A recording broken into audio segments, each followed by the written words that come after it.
I've got a wheel of every single D&D subclass, and I'm trying to draw all of them, so let's spin this shit.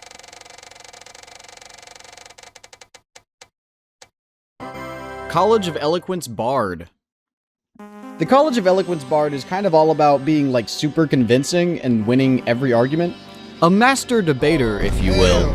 They get this really busted feature at level 3 where they can just kind of never roll lower than a 10 on any charisma check. And as a bard who's probably going to have proficiency and or expertise in persuasion and deception, you're probably never going to roll lower than like a 16 at the lowest, which is probably going to be a success in 90% of situations. When I started designing the character, I instantly locked in on the Kenku species because I thought that the ability to always be convincing would play really well into the Kenku's perfect voice mimicry. And when I took a closer look at the Kenku features, I realized they kind of make for crazy lawyers in D&D. They're good at making exact duplicates of any documents they find, they have a supernaturally good memory, and they can just give themselves advantage on anything they're proficient in, which is less of a lawyer thing, but still like crazy for bards who get proficiency in basically everything.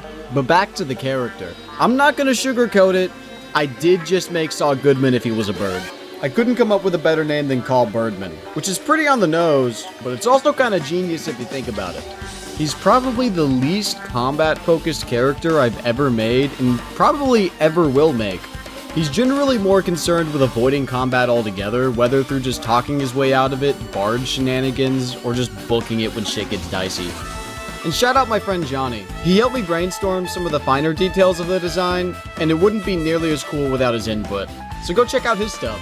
Anyway, bird lawyer.